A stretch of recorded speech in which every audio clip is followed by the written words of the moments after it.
우리에게 주시는 말씀 봉독하겠습니다. 마가복음 10장 46절에서 52절까지 말씀입니다. 신약성경 72쪽, 73쪽이 되겠습니다. 마가복음 10장 46절에서 52절까지 제가 봉독합니다. 그들이 여리고에 이르렀더니 예수께서 제자들과 허다한 무리와 함께 여리고에서 나가실 때에 디메오의 아들인 맹인 거지 바디메오가 길가에 앉았다가 나사렛 예수시란 말을 듣고 소리질러 이르되 다윗의 자손 예수여 나를 불쌍히 여기소서 하거늘 많은 사람이 꾸짖어 잠잠하라 하되 그가 더욱 크게 소리질러 이르되 다윗의 자손이여 나를 불쌍히 여기소서 하는지라. 예수께서 머물러 서서 그를 부르라 하시니 그들이 그 맹인을 부르며 이르되 안심하고 일어나라 그가 너를 부르신다 하매 맹인이 겉옷을 내버리고 뛰어 일어나 예수께 나오거늘 예수께서 말씀하여 이르시되 내가 무엇을 하여 주기를 원하느냐. 맹인이 이르되 선생님이여 보기를 원하나이다. 예수께서 이르시되 가라 내 믿음이 너를 구원하였느니라 하시니 그가 곧 보게 되어 예수를 길에서 따르니라. 아멘.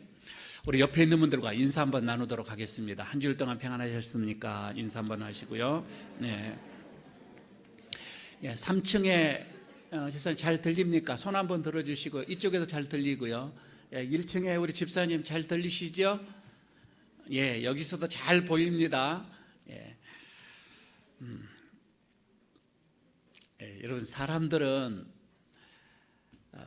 어린아이나 또 나이가 드신 우리 어르신네들이나 뭔가를 마음속에 항상 바라면서 살고 있습니다. 소원이 있다 이런 말씀이죠. 그런데 바라는 것이 너무 많이 있고 또 바라는 것이 자꾸만 바꿔져 가는 게 문제가 되겠지만 그러나 그게 뭐 틀린 것은 아니고 그게 인생이라고 이렇게 생각을 합니다. 그리고 우리가 그렇게 바라는 것들이 때로는 그것이 이루어질 때도 있어요. 그러나 때로는 다 이루어지는 것은 아니고 또 이것이 묻혀가게 될 때도 있습니다. 이것이 꼭 교회에 다닌다고 해서 다 이루어지고 그런 것은 아니에요. 우리가 예수를 진실하게 믿는다고 해서 이 모든 것이 다 또 이루어지는 것도 아닙니다. 그것은 결과는 똑같습니다. 그런데 말이에요. 만약에 정말 만약에 오늘 이 시간에 우리에게 딱 한 가지 오늘 제목처럼 나에게 딱 한 가지 소원을 들어주겠다라고 예수님께서 말씀을 하신다면은 그 한 가지 소원이 뭐냐라고 오늘 물으신다면은 이 시간에 여러분 자신 있게 이거요라고 말씀을 하실 수가 있는 것인지 그렇지 않으면 그 대답을 망설이게 할 것인지 오늘 설교가 바로 이 문제에 관해서 좀 하고자 합니다. 오늘 이야기의 주인공은 둘입니다. 오늘 본문에서 읽었던 것처럼 여리고라고 하는 그 마을에 살고 있는 맹인인 이 바디메오라고 하는 한 사람이 있고요.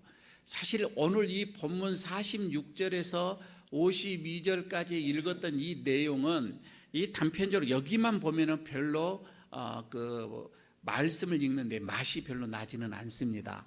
앞부분 속에 있는 앞부분의 내용과 함께 읽어야 제대로 맛이 나는 말씀이기도 해요. 그런데 이 앞부분에 지금 바디메오하고 예수님과 대화하고 있는 이 이전에 제자들과 대화하는 것이 나옵니다.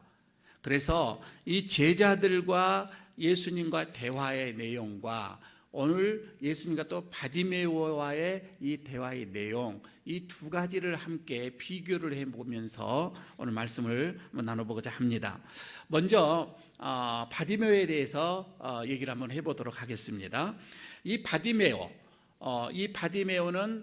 우리가 잘 아는 것처럼 이제 우리 말하는 이 소경이라고 이렇게 얘기를 하잖아요. 그러면 또 거지다고 얘기를 했고요. 그렇게 되면은 뭐 거지가 그랬던 것처럼 길가에 앉아서 지금 구걸을 하고 있는 겁니다. 그런데 그가 지금 어느 날 나사렛 예수가 지나간다라고 하는 그 소리를 듣고서 그는 외치기 시작을 하죠. 오늘 본문에서 그게 나옵니다. 47절에서 보게 되면 다윗의 자손 예수여 나를 불쌍히 여겨주십시오 라고 소리를 지르는 게 나옵니다. 그런데 예수님과 함께 가고 있는 제자들 또 다른 주변에 있는 사람들이 하도 그 소리가 아마 귀에 거슬렸던 것 같습니다.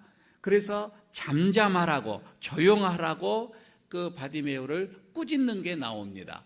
그런데 여기서 바디메오가 그 꾸짖는 거에 대해서 마음이 조금 더 위축당하지를 않습니다.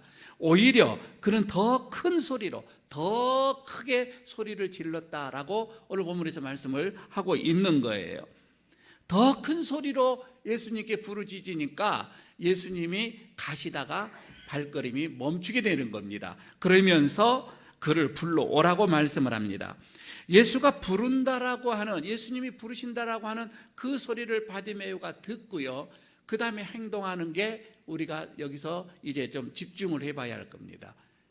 그 부르신다, 예수님께 가라고 했을 때에 이 바디메오는 하는 행동이 겉옷을 벗겨버렸다 이렇게 나옵니다.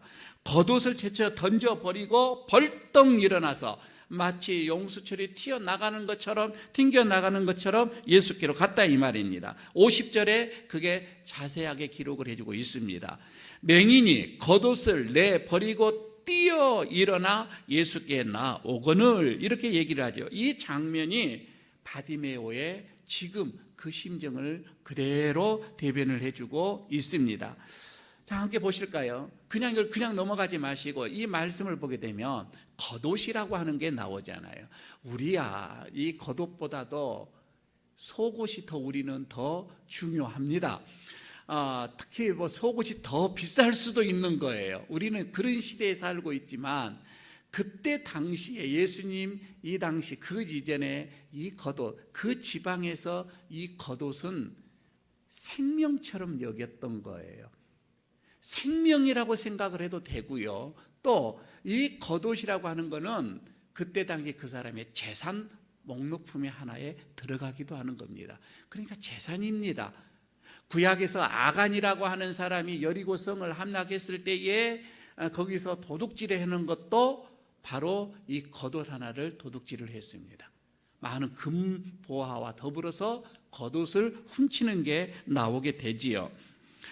사실 여기서 그때 당시에 보게 되면 이 겉옷이 막 우리들처럼 이런 겉옷이 많이 있는 게 아니에요. 보편적으로 그냥 한 벌입니다. 일반인들이 보통 그랬다 이 말이죠. 그러면 거지에게서 이 겉옷이라고 하는 것은 설명드리지 않아도 얼마나 중요한가를 그냥 우리는 이해할 수가 있습니다.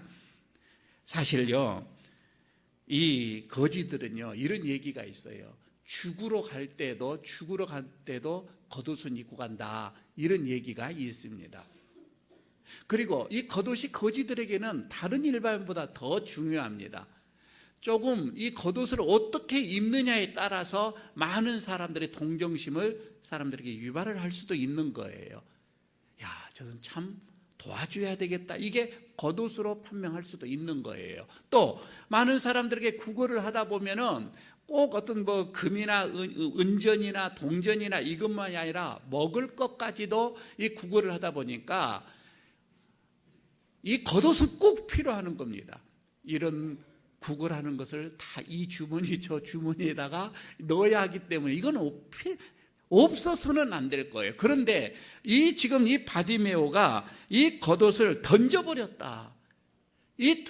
더 이상 이건 필요 없습니다 하고 던지고서 예수님께 나갔다. 오늘 본문에서 이 말씀을 한 거는 이거는 그만큼 지금 내가 생명처럼 더 여기고 내 인생이라 존재라고 여겼던 어떻게 보면 이 겉옷을 던져버리고서 단 한 가지 본인은 소원이 있었다고 하는 거예요.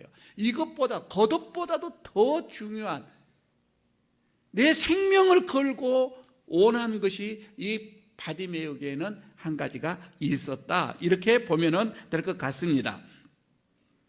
아마 그에게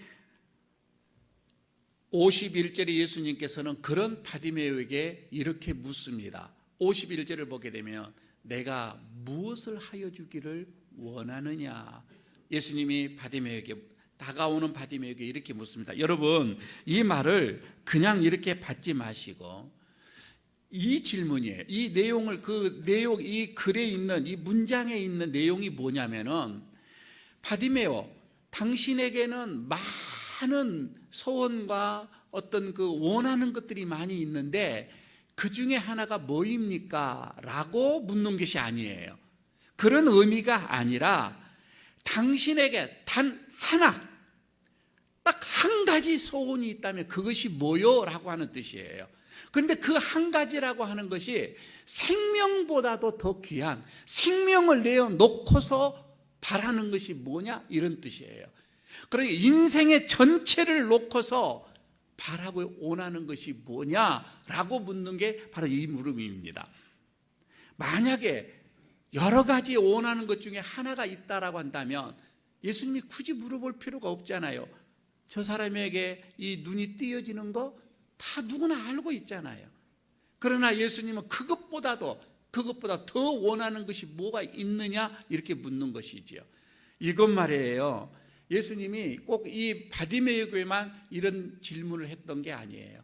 요한복음 5장 6절에서 보게 되면은 베데스다 연못가에서 38년 된 환자를 만납니다. 그때에 예수님께서 똑같이 물어봐요. 베데스다 연못가에 있는 이 38년 된 환자에게 낫기를 원하느냐 이렇게 묻는 게 나옵니다. 5장 6절이지요. 그때에서도 여기서도 낫기를 원하느냐, 이게 여러 가지의 소원이 있는데 그 중에 하나냐 이게 아니라 단 하나의 원하는 것 하나, 이것을 지금 묻고 있는 것이지요.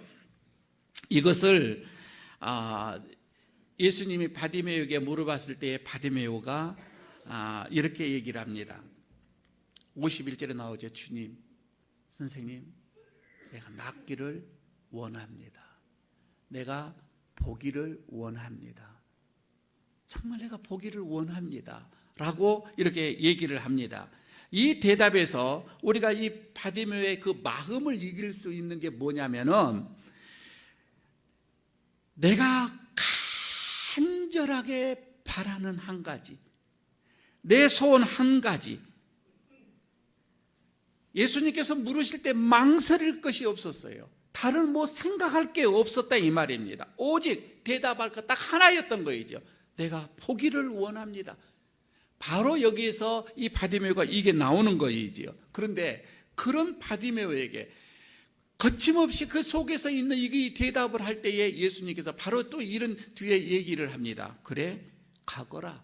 내 믿음이 너를 구원하였다. 여기서 구원하였다라고 하는 것은 육이 치유함을 받았다 이거예요. 눈이 열려졌다 이런 얘기겠지요. 네가 바라고 원하는 것이 이루어졌다 이 말씀이 되겠지요. 육체가 치유함을 받았다 이 말입니다. 그러니까 그 믿음이 치유하였다 이 말입니다. 구원하였다. 그러니까 이거는 결국은 뭐냐면 우리 인간들이 그렇게 소원하고 바라는 마음속에 있는 간절한 이 소망과 이 믿음은 상충된다. 이거는 하나가 된다 이 말이에요. 이런 믿음이 있을 때 이것이 된다 이거죠. 하나로 여기서 봤던 거예요. 내 믿음이 네가 원하는 것 이루어졌다. 이렇게 말씀을 하고 있는 것이지요. 자, 여기까지 보십시다. 지금 바디메오와 예수님과의 대화예요. 여기까지 우리가 멈추고 다시 좀 생각을 두 번째로 이 본문에 있는 앞구절로 가보는 겁니다.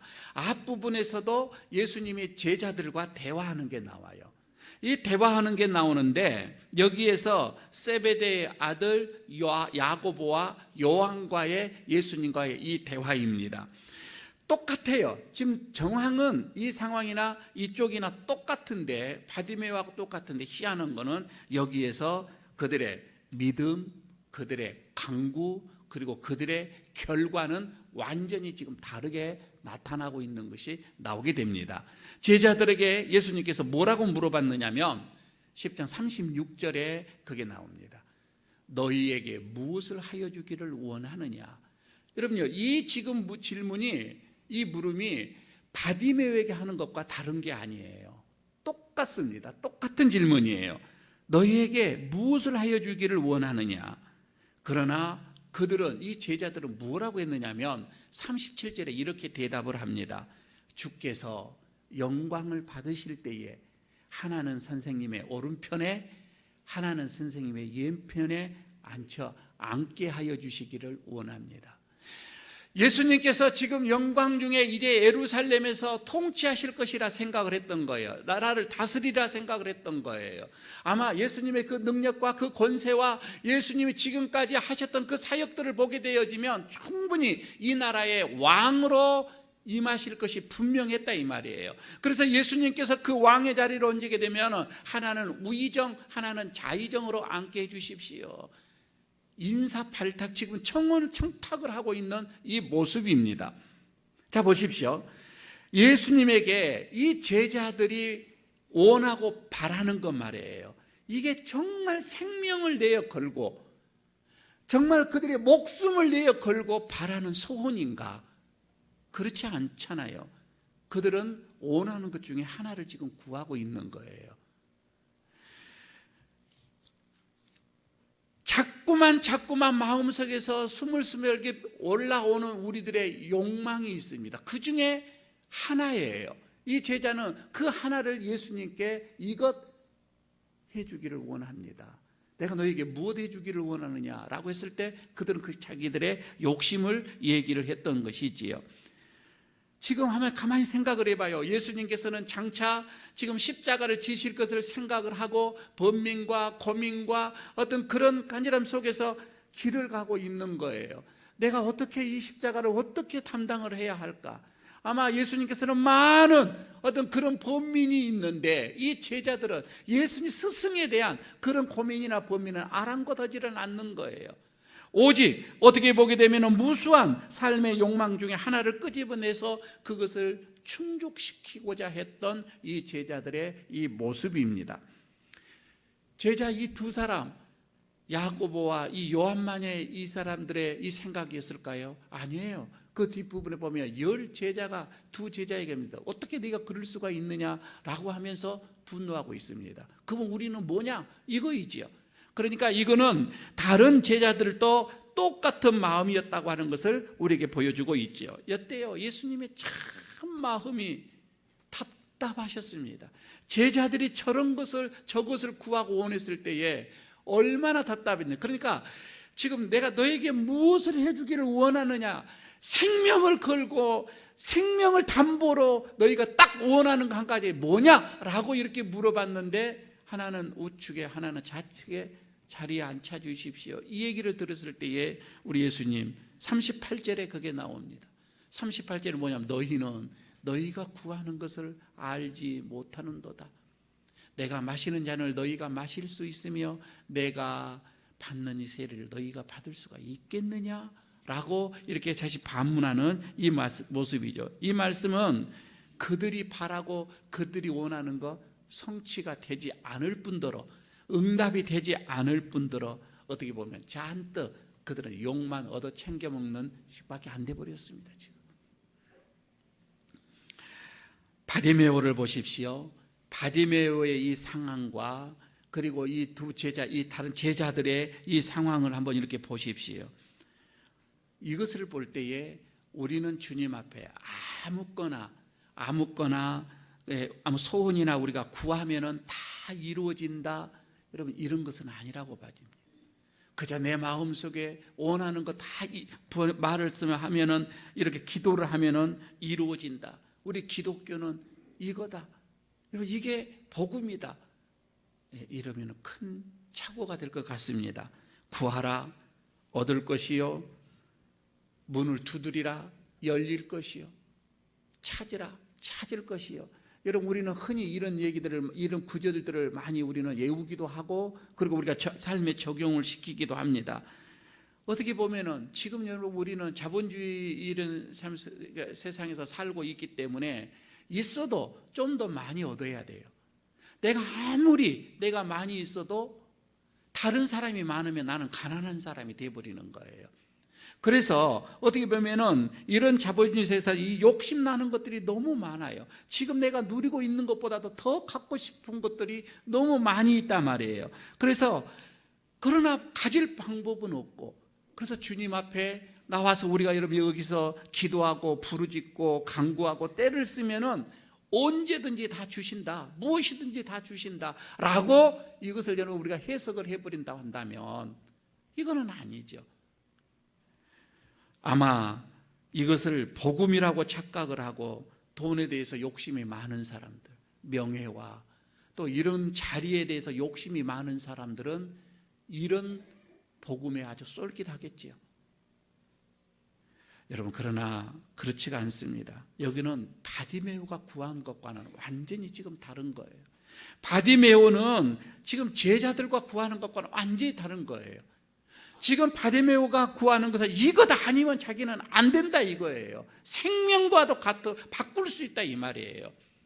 그래서 예수님께서 바디메오의 그 기도는 들어주고 이루어졌던 것이고, 반면에 제자들이 바라고 원하는 것은 거절했던 것을 우리는 이제, 그러니까 이 본문을 오늘 본문과 앞부분과를 같이 연결해 주게 되어지면 내가 너에게 무엇을 해주기를 원하느냐, 이 말이 그냥 이해가 되어지는 것입니다. 오늘 내가 너에게 무엇을 하여 주기를 원하느냐.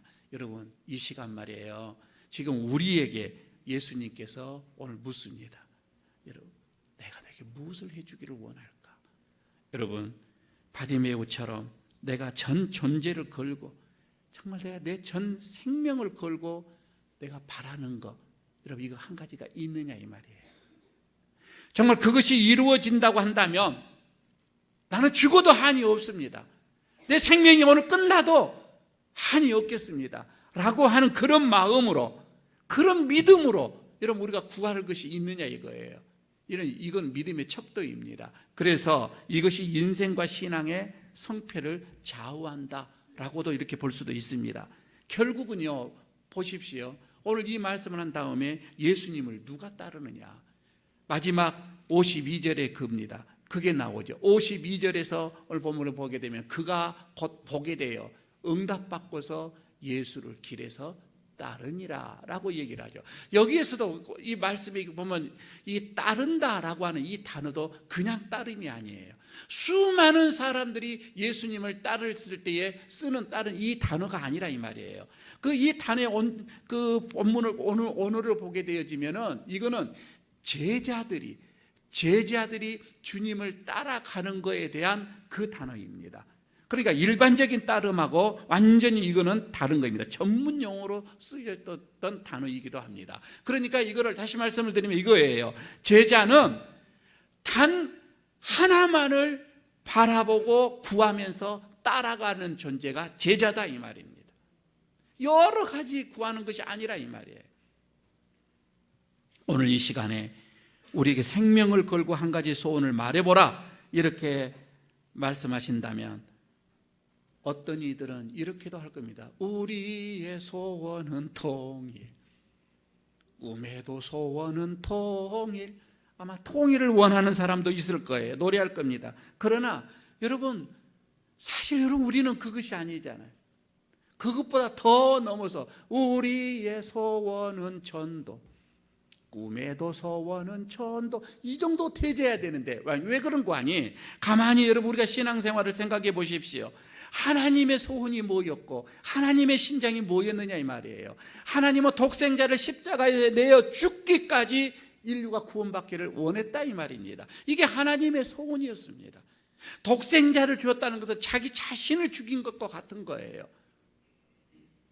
한 가지 소원은 인류가 멸망하지 않는 것, 세상이 멸망하지 않는 것, 구원 얻는 게 하나님의 소원이었습니다. 예수님도 그랬었습니다. 예수님도 그 소원이 그 많은 모욕과 괄시와 천대를 받으면서 그 많은 수모를 당하시면서 십자가를 지었던 그 이유가 하나가 뭐예요? 우리가 구원 얻기 위해서였습니다. 그거 하나였던 거예요. 그 심장을 그대로 받았던 바울도 마찬가지였습니다. 이방인들을 그렇게 전도를 하면서도 그가 로마서 9장 3절에서 이렇게 얘기합니다. 나의 형제 곧 권력의 친척을 위해서 내 자신이 저주를 받아 그리스도에게서 끊어진다 할지라도 내 형제들이, 내 부모들이 구원 얻기를 원합니다. 바울의 소원이었습니다. 그런데요, 저는 이 하나님의 마음이나 예수님의 마음이나 바울의 마음이나 어느 정도 이해가 갑니다. 제가 그 심정을 이해할 때가 언제였느냐면은 청년 때에 예수를 믿고 얼마 되지 않을 때였습니다. 한참 제가 은혜를 받을 때입니다. 직장 생활하면서 은혜를 받을 때에 한 번은 제가 지옥에 대한 경험을 이제 체험을 하게 되어집니다. 지옥에 대해서 쫙 이것을 파라마나처럼 이렇게 나에게 다가오는데, 그 다음에 제가 식음을 전폐하게 됩니다. 도저히 밥맛이 닿을 수가 없는 거예요. 그러면서 충격적으로 내 부모님은 어떻게 하느냐는 거예요. 내 형제는 어떻게 하겠느냐는 거예요. 그런 지옥의 모습을 바라보면서 내 형제들이 가야 할 곳이라고 생각하니 밥맛이 안 나오는 거예요. 그때 전화가 어디 있습니까? 수단은 오직 하나, 딱 편지 쓰는 거예요. 밖에 없습니다.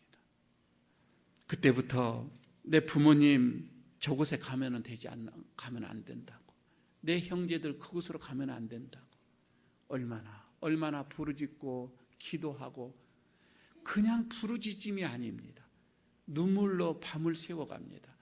그래서 충분히 이 심정을 지금 나는 이해가 가는 거예요. 그러기를 7년을 했습니다. 7년을 하니 부모님이 돌아오고 형제들이 돌아오게 됐습니다. 얼마나 많은 그때의 눈물이 흘렸는지 모릅니다. 그때 하나님 앞에 제가 이런 소원을 했어요. 하나님, 내 가족, 내 부모님, 내 가족만 구원시킬 수 있다면 내가 내 인생을 하나님께 드리겠습니다. 내 젊음을 하나님께. 그때 제가 22살, 23살 때였었어요. 얼마나 그때 그 충격을 받았고, 나름대로 꿈이 있고 나름대로 인생 포부가 있는데 이 모든 것을 다 내리고 내가 하나님께 내 인생을 드리겠습니다. 겁대가리 없이 그때 그렇게 기도하는 것이 제가 오늘 이렇게 목사가 되어버렸습니다. 여러분요, 지금 우리가 내 주변에 있는, 내 옆에 있는 사랑하는 내 부모님, 사랑하는 남편, 사랑하는 내 자녀들 좋습니다. 그들이 아직 예수를 모르고, 아니 예수를 한다 할지라도, 교회를 다닌다 할지라도 형식적으로 다니면서 그저 우리같이 말하는 썬데이 크리스찬이라고 하는, 그냥 주일날만 왔다 갔다 어쩔 수 없이 의무적으로 왔다 갔다고 하는 그런 신앙을 바라보면서 우리들의 한 가지 바라고 원하는 소원이 뭐냐고 하는 거예요. 우리 주님이 오늘 지금 우리에게 물어봤을 때, 아직도 하나님 나에게 아파트 한 채를 주십시오, 이런 소원을 여러분 우리가 지금 이 기도를 우리가 해야 할 것인가? 그거는 여러 가지 우리 바라는 것 중에 하나일 거예요. 그러나 생명을 내어 걸고 내 생명을 담보로, 내 인생을 담보로 한 가지, 오늘 주님 딱 한 가지 주님이 원하신다면 무엇을 원하시겠느냐고 하는 거예요. 바디메오를 따라서, 오늘 바울의 신앙을 따라서 주님이 그 묻는 것에 내가 거침없이 망설임 없이 뛰어서 주님 앞에, 주님 나 이 한 가지 소원 여기입니다, 이렇게 말할 수 있는, 그게 주님이 기뻐하시는, 우리 예수님이 기뻐하시는 그 소원이 되어지기를 간절히 바라겠습니다. 이런 은혜가 저 여러분에게 있기를 바랍니다. 아버지 하나님, 오늘 내게 딱 한 가지 소원이 뭐냐라고 물어봤을 때에 아직도 세상의 무수한 욕심, 욕망들 중에 하나를 내어놓은 것이 아니라 정말 내 생명과도 바꿀 수 있는, 주님이 사랑하고 주님이 원하시는 그 영혼 구원임을 오늘 우리가 다시금 주님의 마음을 하라, 이를 놓고 주님 앞에 간구하고 기도하는 우리 에일교회 가족들이 되게 하여 주시옵소서. 예수님 이름으로 기도드리옵나이다. 아멘.